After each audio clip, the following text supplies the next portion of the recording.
অনেক দিন পর আবার আমি ব্লগ ছাড়তেছি। ঈদের আমেজ শেষ করে এখন আমাদের নিজ নিজ গন্তব্যস্থলে চলে যাওয়ার পালা। তো আর তো বেশি দিন থাকা যাবে না। যারা চাকরিজীবী বা অন্যত্রে বসবাস করে তাদের আসলে নির্দিষ্ট একটা সময় থাকে বাড়ি ফেরার।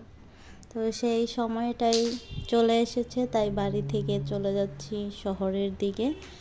আসলে আমি গ্রামে আসার পর কি পরিমাণ যে গরম পড়ছে এখানে, তাই আমার ব্লগ করাও হয় নাই, ব্লগ ছাড়াও হয় নাই।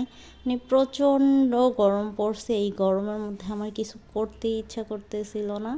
তো যেহেতু আজকে বাড়ি থেকে চলে যাচ্ছি, ভাবলাম না একটু ভিডিও ক্লিপ রাখি, যেহেতু এতদিন ব্লগ ছাড়ি নাই, লং একটা টাইম হয়ে গেছে। তাই তো এই তো আমি এইখানে আসার পর বাস স্ট্যান্ডে চলে আসার পর আমার অনেক বেশি ক্ষুধা লাগছিল, যেহেতু আমি বাসা থেকে কিছু না খেয়ে চলে আসছি।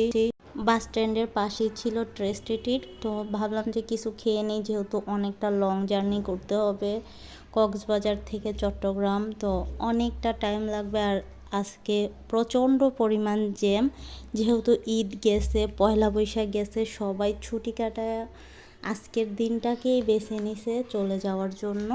তো এই কারণে অনেক বেশি জ্যামও পড়বে, তাই ভাবলাম যে কিছু খেয়ে নিই যাতে পরে প্রবলেম না হয়।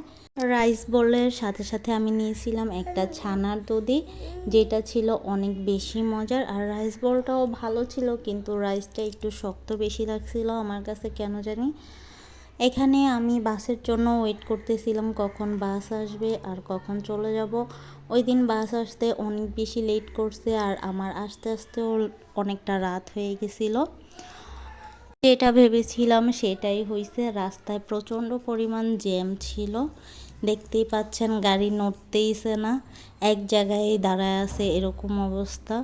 তো আজকের ব্লগটি এই পর্যন্তই। ভালো লেগে থাকলে লাইক কমেন্ট শেয়ার দিবেন আর আমার পাশেই থাকবেন।